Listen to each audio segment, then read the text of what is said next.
Joyeux ATH à tous, vous le savez, on vient de péter le dernier plus haut qui était aux alentours des 58 448 $ et on retrouve actuellement un sommet. C'est-à-dire qu'également, je le rappelle, pour nous c'est très agréable de le voir étant donné qu'on est en trade depuis les 43 000 $ et également pour le trade qui a été le plus pris sur la chaîne depuis les 47 000 $. C'est-à-dire que, je vais le montrer parce que c'est beau de le dire, mais sans preuve visuelle, eh bien, on n'est peut-être pas obligé de le croire, mais n'empêche du coup, on retourne en date ici du 5 mars d'année 2021. Expression du trade, je ne sais pas si vous l'avez pris ou pas, mais moi clairement je l'ai pris. C'est-à-dire que stop loss posé, vous le savez très bien, aux racines, ou en tout cas à la racine du mouvement précédent des 42 973 $, ouverture du trade aux alentours des 47 000 $, 48 000 $, et par après, on voit bien les TP qui ont été placés, l'expression de la 3, la 4 et la 5 qu'on attendait, TP1 à prendre et qui n'est toujours pas pris aux 60 000 et quelques dollars, presque 61 000, TP2 et TP3 qui se retrouveront également plus haut. C'est-à-dire que pour le moment, le décompte se passe à la perfection, on a pour le moment posé notre sommet de 3, alors désolé ça ne se lit pas très bien, mais notre sommet de 3 en jaune qui est ici et qui se retrouvait là, on l'a posé pour le moment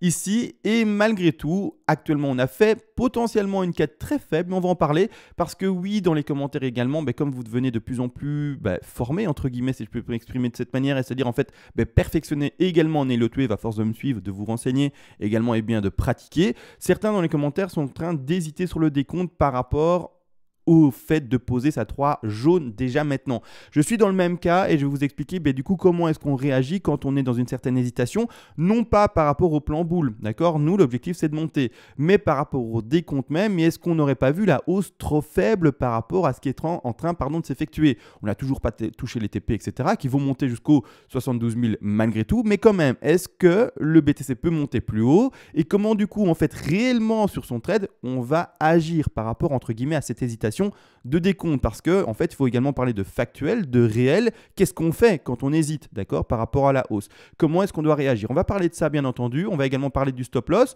qui déjà pour la plupart, vous le savez, a été déplacé en termes de stop profit, mais on va en parler parce que sinon je fais tout en intro et c'est pas bon non plus. Malgré tout, avant de commencer l'intro, ou pas l'intro pardon, mais la vidéo, il y a l'intro. Et ça y est, on se retrouve enfin sur le BTC et même je mens avant, il y a également l'intro et maintenant les remerciements, il est vrai, par rapport aux donations. Vous le savez, vous pouvez aider la chaîne parce que je le rappelle, c'est extrêmement chronophage de faire ces vidéos au quotidien et vous pouvez récompenser ce partage de temps ou également la pédagogie apportée au maximum de manière quotidienne et également le partage des trades parce que je ne le cache pas, les trades ici, ou en tout cas la majorité des trades que je montre depuis maintenant pas mal de temps, quelques mois, 10 mois même, sont pratiquement tous gagnants et donc ceux qui disent voilà en fait je vais récompenser le petit gars qui en fait en ce moment me montre pas mal de trades gagnants et effectivement voilà je peux lui rendre un petit tips en retour pour qu'il aille se payer un croissant ou un petit restaurant, vous pouvez le faire bien entendu, c'est bienvenu, vous le savez, le système économique dans lequel on vit, le partage de temps ça a une certaine valeur et donc merci à vous bien entendu. Si vous y pensez, malgré tout il est vrai également contre ces donations en contrepartie et d'ailleurs vers les premiers paliers de donations parce que oui ça fonctionne par palier de donation, je vous enverrai en contrepartie, comme dit, pour vous remercier à mon tour, toutes les règles d'Elliott en français. Je rappelle, ce PDF, je l'ai écrit de manière concise. Je n'ai pas voulu vous prendre pour des idiots. Écrire 500 pages et vous dire, vous avez vu 500 pages, vous les payez cher, etc. pour avoir 500 pages. Non, l'objectif, ce n'est pas le volume, le poids, le kilo pour faire de la musculation. Ici, l'objectif, c'était vraiment de transmettre, en faire des connaissances, que vous puissiez vraiment tout lire, tout apprendre et par après, réellement pratiquer et pas avoir acheté quelque chose ou en tout cas avoir fait une donation pour quelque chose que vous ne lirez jamais complètement et donc maîtriserez non plus jamais complètement. Malgré tout, tout ça a été dit, on part enfin dans le vif du sujet, j'agrandis l'écran du coup et on va regarder ça. Alors, pour le moment, tout se passe bien par rapport au TP. Donc, également, on va parler du stop profit parce que du coup, le stop profit, il ne faut pas non plus être trop agressif quand on est dans une phase d'hésitation. Si vous n'hésitez pas, vous pouvez être plus agressif. Mais si vous hésitez dans le décompte, comme je suis en train moi également de le faire, en train de me dire peut-être qu'on est beaucoup plus pump que ce que l'on attend actuellement et qu'on va aller beaucoup plus haut que ce que l'on a prévu. D'accord? Ce qu'on a prévu quoi nous? On a prévu depuis, vous le savez bien, je vais refaire vite fait pour le montrer, mais le 5 mars, la hausse, d'accord, qui va rechercher au moins les 60 800 $. Donc ici, on n'y est pas encore d'ailleurs, les 60 800, 900, ils sont ici, on le voit bien, d'accord? Donc on n'y est pas encore, il reste encore quelques pixels, c'est-à-dire quelques dollars pour y arriver, mais on les attend. C'est-à-dire premier take profit majeur à prendre. Vraiment, félicitations à tous, c'est magnifique. C'est-à-dire que, n'empêche, ce stop profit pour les personnes qui... Rappelez-vous, stop loss de base là, stop profit déplacé anciennement au niveau des 49 000 et je vous avais dit dans la vidéo d'hier, dès qu'on pètera l'ATH réellement, que la phase de consolidation sera finie, on pourra enfin déplacer ce stop maintenant réellement à la confirmation de la cassure haussière. Personnellement, ce stop, je ne vais pas le monter trop agressivement, je vais le mettre et je vais expliquer après pourquoi. Je vais le mettre plutôt sur l'ancien niveau de résistance et le nouveau niveau de support par rapport au bas de 4 ici qui est en bleu. Clairement, à ce niveau, aux alentours des prix des 52 700, 52 800 $, pas plus. Alors, je vais expliquer pourquoi. Parce que, comme dit, effectivement, ça pump très fort. Il va falloir également surveiller tout ce qui est RSI, voir également si en fait toutes les divergences se font annuler, que ça soit en 4 heures, que ça soit en daily, que ça soit en des time frames peut-être intermédiaires comme du 6 heures, du 12 heures et des choses comme ça. Il faut falloir vraiment maintenant temporiser par rapport à cela. Ça pump pas mal, t'empêche. Donc, franchement, bientôt TP1 qui est pris, ça va me faire tellement plaisir, ça va faire tellement un retour, mais super intéressant par rapport à ce trade. Donc c'est super magnifique pour vous également. Je suis très heureux pour tout le monde. Malgré tout ici, comment du coup on réagit quand on hésite? Parce que la question c'est peut-être que CMA, la 3 elle finit beaucoup plus haut, que la 4 finira là-bas et que la 5 finira également du coup avec des objectifs encore plus hauts. Et donc c'est-à-dire que ces rectangles rouges, vous l'aurez compris, seront également tous vus à la hausse potentiellement plus fortement. D'accord, il faut le comprendre. Donc c'est vraiment ça que je suis en train d'exprimer. À partir du moment où on hésite, et par exemple c'est mon cas actuellement, est-ce qu'on n'est pas dans quelque chose de plus fort que ce qu'on avait peut-être prévu? Comment réagir? On laisse les TP les plus faibles poser. Et c'est comme ça. Tant qu'on n'a pas de confirmation, et en tout cas de décompte clair et une espèce d'affirmation que nous donne le cours par rapport au fait qu'on soit vraiment dans des perspectives haussières plus fortes, on laisse encore toujours et on prendra encore et toujours les TP qui sont les plus faibles. C'est-à-dire par rapport à la perspective haussière la plus faible. C'est-à-dire, je le rappelle, la 3 pour le moment a été posée à ce niveau de prix. La 4, étonnamment, se poserait sur ce bas ici, là, parce qu'en 4 heures, on fait bel et bien un plus bas sur ce niveau-ci, d'accord? C'est-à-dire que la 4 là, alors très difficile de décompte en WXY, bon, avec une Y qui va en fait faire ça tronquer entre les 38,2 et les 61,8, donc c'est-à-dire, oui, du coup, gros pump, c'est leur logique. Ça, c'est exprimé dans le PDF, pourquoi je dis logique, etc. Bref, vous allez comprendre si vous lisez dans le PDF. C'est-à-dire que clairement, on va chercher le sommet de 3 parfaitement à 161,8, d'accord? Mal placé ici. Chercher parfaitement en fait le sommet de 3 à 161,8 comme on le voit ici. Donc c'est magnifique. Donc c'est vraiment pour ça que pour le moment j'arrête ça comme ça. Malgré tout, j'attends des confirmations. On verra. Pour le moment, on laisse les choses se faire. Si par exemple ça continue à pumper, ça prend le TP1, d'accord, et que ça va même continuer à pumper, que c'est jusqu'à demain, ça pump, et qu'on arrive là, d'accord, et qu'à ce moment-là, on commence à décompter les choses et on se dit, d'accord, ok, la 3 elle va être propulsée plus haut, etc. On pourra repositionner le TP2 et le TP3, d'accord, et c'est-à-dire les propulser peut-être plus haut. Mais pour le moment, on ne le fait pas. On n'a pas assez de confirmation, on n'a toujours même pas touché le TP1, donc personnellement, je vais même attendre le TP1 sans vraiment le déplacer pour être sûr de prendre un bénéfice parce que c'est vraiment déjà une très belle hausse par rapport à ce qu'on a connu. Donc je vais me prendre mon premier TP sans le déplacer, sans être trop agressif. C'est-à-dire que voilà. Maintenant également, la question peut être posée du coup par rapport au stop profit. Où est-ce qu'on le place par rapport à cela? J'ai exprimé ici le placement du stop profit par rapport à un ancien niveau de résistance et un nouveau niveau de support. Malgré tout, la question c'est si par exemple la 3 devait être plus haute, il y a toujours une 4 à connaître, c'est-à-dire des bougies rouges qui sont peut-être potentiellement très importantes à venir. D'accord? C'est-à-dire que si vous êtes trop agressif et que la 3 terminait peut-être un peu plus haut, à peine plus haut, imaginons qu'elle termine à 62 000 et que la 4 devait encore peut-être s'exprimer. Parce qu'on le sait, la 4 normalement doit faire une correction qui ressemblerait à quelque chose comme du 38,2 parce qu'on a fait simplement une 2 qui était régulière entre les 50 et les 61,8. Donc si on prend son Fibonacci, on devrait bien entendu, alors j'exprime là un exemple, j'ai même pas regardé ce que ça allait donner, mais à 62 700, mais on va regarder du coup où sont les 38,2, d'accord? Donc les bougies rouges qu'on peut encore reconnaître. Les bougies rouges, si vraiment on devait par exemple trouver un sommet de 3 aux alentours des 62 700, eh bien les bougies rouges qui peuvent encore s'exprimer pour cette fameuse 4 pourraient aller rechercher ici les 38,2. Donc c'est-à-dire que la personne qui va être trop agressive avec son stop profit et qui va se dire on a trouvé le sommet de 3 et c'est réglé et qui n'est pas dans cette phase d'hésitation entre guillemets, qui va être trop agressive et qu'en fait la 3 se fera peut-être plus tard et qu'il y a encore la 4 en fait réellement à s'exprimer, va peut-être déplacer son stop trop agressivement sur le niveau de support, la marge de consolidation qui vient de se passer et qui vient du coup d'être pété à la hausse, va mettre son stop profit ici et malheureusement aura été trop agressive et qu'est-ce qui va se passer? Il y aura la chasse au stop par rapport à la 4 et par après ça va pumper fortement. Donc là actuellement, réellement, moi je reste très prudent par rapport à ce stop profit.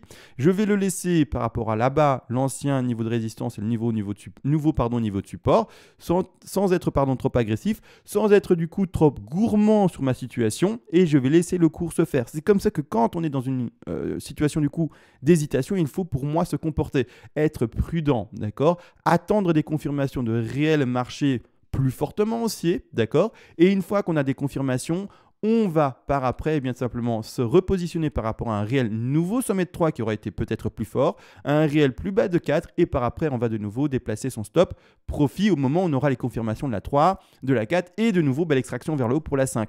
À ce moment-là également, on déplacera le dernier TP qui est par exemple ici à 72 000 plus haut. La même chose pour le TP numéro 2 s'il n'a pas été pris pendant cette phase d'hésitation. Tant qu'on est dans la phase d'hésitation, on ne déplace pas le TP. D'accord? C'est bête et c'est comme ça. D'accord? On a grossièrement du coup une marge jusqu'au 72 000. Si cette affaire-là pump jusqu'au 72 000 du premier coup, imaginez là en une heure, en une heure, boum, il nous laisse même pas le temps de réfléchir à quoi que ce soit et de travailler le graphique. Il pump comme jamais jusqu'à 72 000, et bien nos 3 TP auront été pris. D'accord? Ils n'auront pas été déplacés. Une chose à comprendre également, et je le rappelle, et c'est pour ça que je tape sur le clou, un trade gagnant n'est jamais clôturé à 100%, même en allant dans le dernier TP. Donc si même cette affaire-là, en une heure, pumpait, nous laissait pas le temps de nous repositionner, de réfléchir, de travailler le graphique, et bien même si cette affaire-là pumpait, du coup de cette manière-là, vroom, d'accord, que ça pétait cette affaire-là, on n'a pas vendu notre position à 100%. C'est-à-dire que je le rappelle, vous prenez des TP, premier TP de sécu à prendre, je sais pas, à hauteur de 10-15% pour couvrir les frais, faire un petit bénéfice, etc. d'office. Le TP1, pour donner un exemple, vous le prenez à 20%, TP2 20%, TP3 20%. C'est pour donner des exemples. Là également, il y a des manières de calculer ces TP, de comment les prendre, etc. Comment privilégier tel ou tel TP. Bref, c'est un peu plus complexe que ça. Mais là, j'exprime les choses de manière rapide pour illustrer rapidement dans mes explications et que la pédagogie également soit efficace. C'est-à-dire que du coup, on prend 15% de TP de sécu, 20, 20, 20, 60, on est à 75% total. C'est-à-dire que vous avez bel et bien entendu, on n'a pas clôturé totalement son trade. C'est-à-dire que si le trade et si le cours devait continuer à monter au-delà du dernier TP, on aura encore 25% du trade dans la course. Les 25%, vous allez me dire, du coup, c'est quoi qui les arrêtera? C'est quoi qui va les arrêter? Est-ce que c'est un TP numéro 4 qui n'est pas placé ici à l'écran? Non, ce n'est pas un TP numéro 4, ça va être le stop profit. Le stop profit, lui, va être à chaque fois déplacé sous chaque niveau de support important qu'il va nous indiquer. C'est-à-dire que si le BTC, à partir de maintenant, il décide de pumper jusqu'à, et alors je montre l'exemple pour vraiment choquer un peu les esprits, mais jusqu'à 90 000, 100 000, peu importe. On n'en sait rien jusqu'à combien il peut monter s'il pumpait de cette manière-là. Parce que je rappelle, quand il pump, ça rigole pas. D'accord? Donc imaginez, là il a décidé de pumper jusqu'à 90 000, il va aller jusqu'à 90 000. C'est lui qui le voit. Comme nous, on ne sait pas ce qu'il va faire, sans blague, moi je n'ai pas cette fameuse boule de cristal, eh bien on va attendre chaque niveau de support cassé à la hausse pour tout simplement déplacer son stop profit en dessous. Et de cette manière, en fait, c'est un peu comme si on va monter des marches. L'escalier est en train de se construire devant nous et on monte petit à petit sur cet escalier. Et c'est-à-dire que on va monter un maximum. Et au moment où le BTC, il aura fini sa fluctuation haussière, donc il va dessiner des marches comme ça. Et donc nous, à chaque fois, vous l'aurez compris, on va prendre notre stop profit, on va le déplacer sur chaque marche une fois qu'elle aura été confirmée cassure à la hausse, d'accord? Et au moment où la marche se dessine, d'accord, il y a cassure à la hausse, on le déplace là. Et dès que le BTC dira c'est fini, c'était la dernière marche, je crache. Là, le stop profit va prendre nos derniers 25%, d'accord? Donc c'est ça qu'il faut comprendre. Actuellement, le stop, il est vraiment mis seulement à 52 000 pour ma part. Et plus il va monter, et au plus, il va nous confirmer ça. Et au plus, je vais le déplacer, comme vous aurez compris, sous les niveaux de marche. C'est-à-dire sur les niveaux de consolidation pour exprimer un terme un peu plus technique. Mais donc voilà, donc quand on est en hésitation, on voit d'abord et toujours, et on laisse ces TP par rapport au scénario le plus faible. Quand on aura plus de conviction dans son décompte qui est plus fort, là on pourrait être plus agressif ou en tout cas plus précis sur le placement de son stop profit et également sur le déplacement des nouveaux objectifs des take profit partiels. Alors là maintenant, est-ce que j'ai tout dit dans la vidéo? Alors grossièrement, voilà, j'ai tout dit, il est vrai.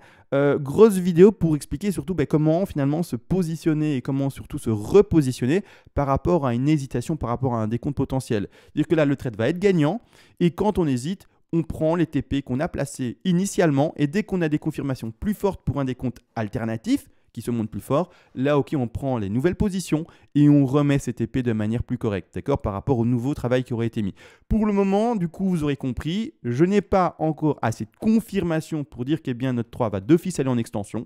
J'attends, c'est peut-être le cas, mais de manière théorique et pédagogique, je dois avec vous, à votre compagnie, ne pas être trop agressif, ne pas être trop émotionnel, ne pas être trop tout ce que vous voulez comme terme et vous montrer la théorie pure, stricte. C'est-à-dire que la 3 pour le moment reste là, la 4 aurait été faible et on attend des confirmations vis-à-vis des divergences qui s'annulent et des choses comme ça, vis-à-vis d'un décompte vraiment qui montre qu'on est vraiment encore que dans une 3 et non pas dans l'expression d'une 5. Et à ce moment-là, eh bien, on se repositionnera. Mais maintenant, c'est comme ça qu'il faut comprendre. On y va petit à petit, étape par étape, et on ne crame pas les étapes. Maintenant, tout est dit. Du coup, je vous souhaite à tous de très beaux gains, d'accord? Parce que maintenant, c'est fini, on est tous sur un gain très important. On espère tous, du coup, eh bien, aller toucher ces fameux 60 800 $ assez rapidement pour dire qu'ok, on a pris enfin notre TP majeur, qu'on est sorti avec le TP de sécu à hauteur de 35% et qu'en plus de ça, notre stop profit est posé ici aux 52 000. Donc bref, que du bénéfice.